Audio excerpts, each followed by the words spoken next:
What's up, everybody? It's Sid and Millie back with another episode talking Yes. about the, I guess, second race of the weekend, Yeah, the yeah. The actual actual race. race for the Silverstone Grand Prix for F1. Yeah. So we'll get into it. It was 52 laps, I believe. Not that that hmm really matters, but it was, I believe, 52 laps of a lot. Yeah, there was a lot going on. There was a lot going on the track, a lot going on with the FIA, just a lot of stuff going on generally. But yeah, the Great Britain or the British Grand Prix, whatever you call it, at Silverstone did not disappoint. It had a lot of action, and most importantly, we got to see Lewis Hamilton back on the podium in Yes. P3. Kind of got juked out of P2, but at the end of the day, after what we went through last season, I think we can just take this in stride and be happy about the points. Let's take Yes. it P3, it's solid. Obviously, with Charles getting P1, we're seeing clear progression from this Ferrari. We are Absolutely. seeing clear progression in the development of this vehicle, and it is making a difference on the track now, not just for Lewis, but also for Charles as well. And Yes. so that's great for the team. Honestly amazing Yeah. and like super exciting for Charles winning his first Grand Prix in since 2024. Oh wow, That was his yeah. first win since Since 2024. 2024. So to Wow, your been a point, you minute. can kind of see the momentum for Ferrari building up and like the upgrades to the car and things that Yeah, they're doing yeah, seem to be exactly. working for both of them. Exactly, yeah. And this is what happens when you trust in Lewis, right? Charles is now leaning into Lewis's specifications and it is now working for Charles. He's now understanding the setup and getting a feel for the car in a different way Mhm. than he has before. And this is immediately resulting in performance for him. So great news for Charles and fantastic to see him on the podium as well. Yes. And yeah, for Ferrari, this is fantastic team points. Like this is what Ferrari needs points Need it. every weekend, both racers challenging. That is how they will get the edge on Mercedes. Yeah. And if you watched our video after the sprint race, something we chatted about what could potentially be an issue for Mercedes this weekend, and that The was reliability. reliability. And that is basically what happened with Antonelli. I mean, Yeah. yeah, Did he pretty. finish the race? I mean, I feel like, yeah, right? let's see where he ended up. He ended up down in 15th. So I'm not sure if that was solely due to the 5 second penalty that he had, or if Mm, that was due to the issue he was having with his car. okay. But yeah, either way, it's highlighting, once again that despite the Mercedes having the edge earlier in the season, they're now starting to find some flaws in their design, in their system that they Definitely. have.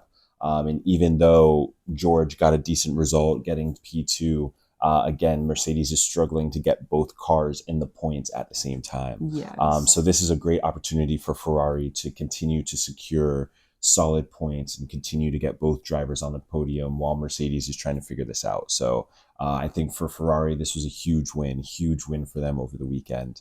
And specifically for Lewis, I mean, fantastic. I mean, back on the podium. I know he was frustrated. I know, he was frustrated probably for a number of reasons, Yeah. right? Like, all of a sudden a race can end under, a virtual safety car, Well, which it is was a like the real big, safety car, wasn't it? Because the safety car right, right, didn't, right. Yeah, yeah. Under the, under the safety like, car. Yeah. yeah. Right. Yeah. Under the safety car. But essentially, yeah, that was my I bad got here. you. That was the big controversy with Lewis and Max, which Okay. essentially prevented Lewis from getting his 8th title Ah. because they, yeah, wouldn't end the race under it.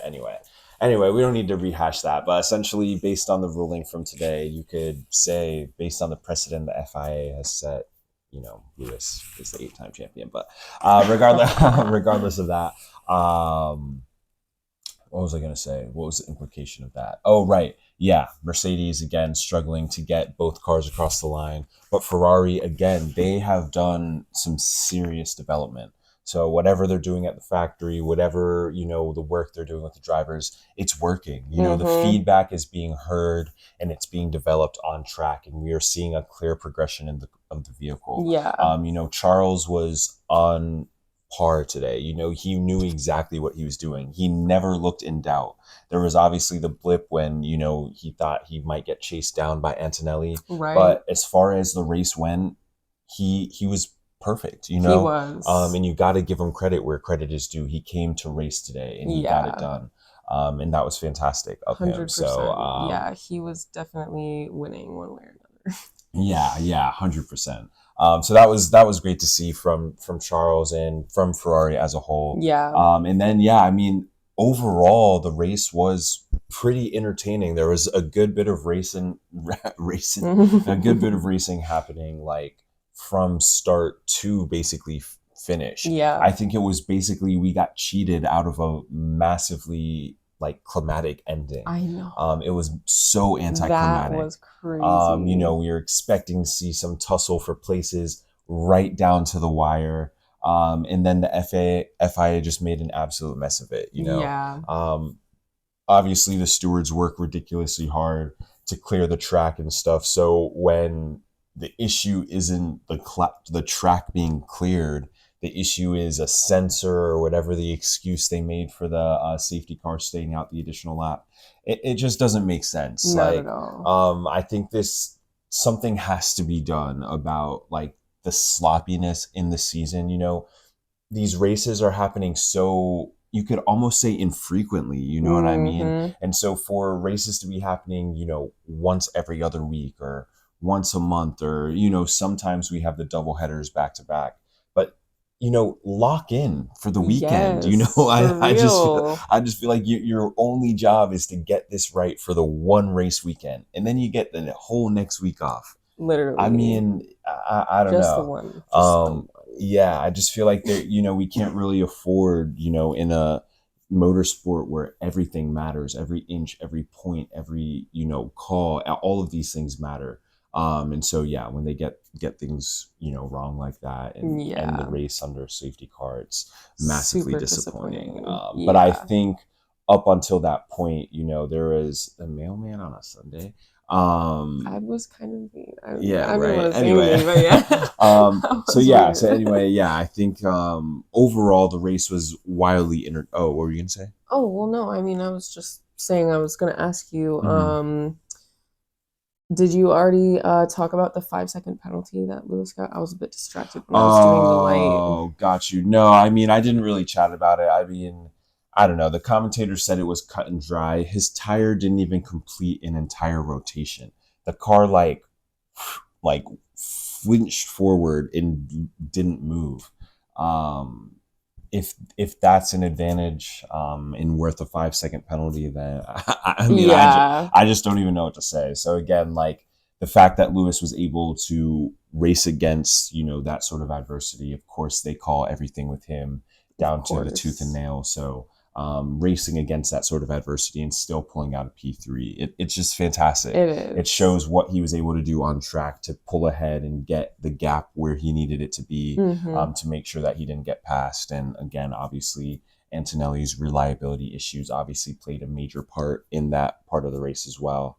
But the section of the race where it was Lewis and George, those two chasing down Max Verstappen, and Lewis and George were going at it hand in hand. I mean, that was peak. I mean, Wow, fire, that's phenomenal. amazing. Yeah, such good racing. Good respect on the track. No one really forcing anybody off until George did it to Max, but fair Oof. play to George. He did a little cheeky little wind up right before he cut down into the pits. So yeah, I mean, I think the race was entertaining. It was a good weekend of racing. I think Ferrari got some much needed points, cutting down on that Mercedes lead. Of course, you know, Lewis got podium on both the sprint race and in the race in the main race. Yes, So a so great amazing. weekend for Hamilton fans. He's feeding us, you know, we're Yes, eating, and it's facts. fantastic. You know, last season was rough, and it was tough to see Lewis go through that. And so it's been kind of weird. Like even this weekend, you know, after the race, you could see that he was really upset about the result. Obviously, everything what happened with the end of the race and the safety Yeah, it car was and coming in and super. pitting for no reason, and then whatever. Yeah. All of that stuff I'm sure was extremely frustrating for him, but at the end of the day, like, these are the times we were longing for last season. Right? Like, last season we weren't even sniffing a P3, let alone podium position. So yeah, seeing him on the podium and getting to spray the champagne and celebrate that victory with so Charles, it felt really special. It felt really cool. It felt like a good culmination of the Ferrari season, and I feel like now, almost like they're now ready to start competing. Yes, And honestly. that's That's sick. yeah, I feel like, Mercedes and Red Bull should probably be checking their mirrors, because I think Ferrari, they're the development team right now, Mm-hmm. and that development is leading to performance. And at the end of the day, if you can't keep up, you'll get left behind. That's true. And I think they've done a really good job. Obviously, they had to close the gap, but now again, we're seeing it actually play out on track. Yeah. And again, Red Bull is also having more issues. Whatever happened with Max's car, I don't know. You see the debate online. Some people say driver error. Some people are saying some rear wing flap didn't close. Okay, because I was asking, did it say like what actually happened? Yeah, I mean, I don't know. Well, Red Bull is saying it was like the rear flaps that like didn't close properly or didn't deploy or whatever. He had like just come out of the pit, so it was kind of like a freak accident. Oh, weird. But yeah, so super unlucky for Max. But again, I think like, yeah, I mean, I don't know. I mean, like, it's tough. It was such a good race up until that point. And yeah, you just kind of slowly felt like our dramatic ending just slipping away. Yeah. And I guess that was a dramatic ending, but not the one we were hoping for. Yeah. But yeah, genuinely very disappointing when the car stayed out there, when the safety car stayed out there. I know the commentators were so confused. Everybody, yeah. How did they miss that cue? I don't know. Like, I don't know. I don't know. Let me not insult anyone, but yeah, I don't know. Yeah, just very disappointing. But I think overall, great weekend of motorsport. I think coming up, they're going to be in Belgium. They're going to be in Spa. Ooh, So that will, of course, it's making out to be a massively entertaining, season. Mm-hmm. I think like this was kind of something we had called for a couple of weeks ago when we had made a video. But we were essentially saying, we like when the races are mixed up. We like when it's different teams competing and fighting and those sorts of things. And so it was really cool seeing even like Norris kind of impacting what was going on. But obviously Piastri had a rough day and was completely out of the race from the get-go, and it speaks to the fact that it cleared places for like, Racing Bulls to secure like some pretty good points for their team. And also cleared the way for some other teams to get some points in there. And I think that that's really cool to see. We don't love when it's like repetitive every weekend. So I really love that we're seeing like a lot of mixing, a lot of matching, a lot of fights, and that Mercedes different winners. Yeah, and like as soon as that Mercedes dominance keeps dwindling out, we're gonna see a lot of different mixes for sure. And that's exciting. And I love that. Yeah. Genuinely. I hate, not that it's like obviously good for the person, but I hate seeing the same person winning every single race. I'm like, all right, it just gets monotonous, and you know who's going to win, and you're just like, dang, all right, cool. We know how the race is going to. Hamilton, all right, yeah. If you're a fan of the person winning, that's what I'm saying. For that person, it's good. It's fire. But like for everyone else, you're like, all right. Yeah, like damn. But because I mean, if you think about like last season, right? Like I mean, McLaren, it was like every race. It was like every race, no one was even close to them too. Right. They were gone down track immediately. First and second in qualifying every race. Every time. Like Piastri and Norris fans were loving that. And the rest of us were like, can someone else please win a race? Please. So yeah, I guess it just depends on what side of the paddock you're on. But for us, we're like I wouldn't call us neutral, but yeah, I mean it's nice.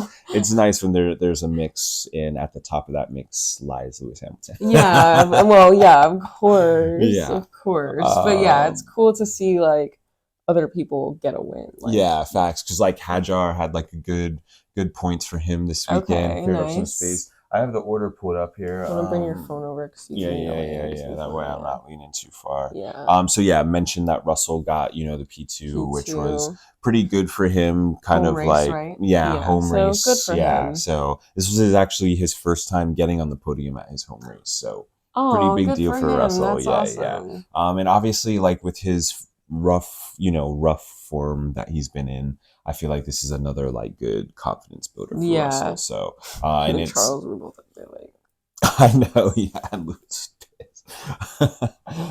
but I guess like he also did have that yellow flag infringement pending over his head, right? So maybe he couldn't fully enjoy the podium because he was worried about what was going to happen. Yeah, that's true. So thankfully it was just like a warning and no further investigation, because they essentially included the fact that he was fighting with Max at that time. So it was just like or George rather, sorry. So it's like if you're, you know, in a battle with someone, obviously you're not freaking looking at indicators while you're checking your mirrors, making sure. Yeah. So anyway, so yeah, I'm glad that it was just like a warning and he was fine with that. So yeah, Lewis obviously rounded up the podium with his P3. It's fantastic to see him like back to his best and doing what he does. And I think this form is just going to continue. I mean, I think the car has potential. We know the driver has performance. Yes. And when those two collide, you know, the only thing that can stop them is, you know, other fast drivers, I guess. What is it? I don't know. But yeah, so I think, you know, he got a little unlucky like this weekend, but again, I feel like he'll be shooting for fast paces in the next race. I think, you know, obviously the better you qualify, it puts you in a better position. Of course. Charles had the clean air all day today and he ate it up. He sure did. So he did that. But again, like for the team, this was massive. So Forza Ferrari, that was a great result for the team. And yeah, so for Norris, he got fourth place. Hadjar got fifth, which is probably one of the first times Hadjar has actually beat Max in a race, I would assume, which was pretty surprising. That does make, I mean, Max didn't finish the race, but yeah. A lot of people beat Max today. Oh man. But yeah, no, I hear what you're saying. Was he in front of Max when he did qualify? Well, no, he wasn't at that point, but he did qualify before Max. Well, nice. So that's a win right there. Yeah, so good for Hadjar, because again, like most people who have been the second seat of that Red Bull have struggled. So the fact that Hadjar is actually putting points on the board and showing that there isn't a second seat curse at Red Bull, it's just the driver in the seat. I think that speaks volumes to Hadjar. And this is only like his second season. So the fact that he's putting up numbers like this is also honestly massively really impressive. Yeah. It's like people, obviously, because of Kimi Antonelli and his success and his title charge and all of that stuff, people are forgetting that there are other young, like really good drivers on the paddock that are like early 20s, up and coming. Exactly. And you know, not everybody has a Mercedes machine to whip around the track. So I feel like there are some people that are low key skating under the radar a little bit. But hey, they're getting points, and that's all that matters. People to keep an eye on. Yeah, definitely. Which is cool. And let's see. Yeah, the Racing Bulls, they both got points today. So yeah, a big result for them. Lawson, Lindblad is another one of those young racers I was aforementioned. So good points for them. Audi actually got some points today. Yeah, that's big result for them. Yeah, see. Colapinto. Yeah. Oh no, Bortoleto. Bortoleto. But that's big for Alpine as well. Low point, they got double points too. So yeah, decent. Where are they? I always like my little Aston Martin call out. 18-19, plus one lap. I mean, what are they doing? I don't know. Yeah, but it doesn't look like Kimi finished the race. He did finish the race. But yeah, anyway. Good points for some people. Literally, other than the people who did not finish the race, it was Aston Martin at the dead bottom. Yeah. So anyway, they might have just raced in the Lego cars. They might have been all right. They might have had a chance in the Lego car. Nah, that's good. That's crazy. But anyway, yeah, I think overall it was a very entertaining race. Bit of a longer racetrack, so lesser wraps. Yeah. Lesser wraps. Lesser Lesser laps. lesser laps. But I actually like appreciated that. I feel like there Yeah. was like good places for action on this course. So Mm-hmm. I definitely like again have a big appreciation for Silverstone. Yeah. It's such a great racetrack, Fun and race. obviously the Yeah. start and home of Formula One. So a lot of history embedded Oh, cool. in the racetrack as well. So That's really cool. um, I don't know if I knew that. That's oh, super cool. hey, new fact. Hey, learned something new Yeah. today. But yeah, so those were our thoughts. So big up car 44, well done. Yeah. P3, take the points, keep pushing. Big up for Ferrari, double points, double podium for the team. Forza Ferrari, keep working on the Yes. development. Keep taking those strides forward. I think, there's more to come, and we'll see next week in Spa how it goes. Yeah, that So will be yeah, we're super looking exciting. forward to it. So another I'm ready. race weekend. This weekend was a doubleheader with a sprint. So yeah, it was great, It great was. weekend. Yeah. So anyway, those were our thoughts on this weekend's Britain Grand Prix. Hey, if you made it this far, Thanks for watching. we'll see you next time. Peace. Bye.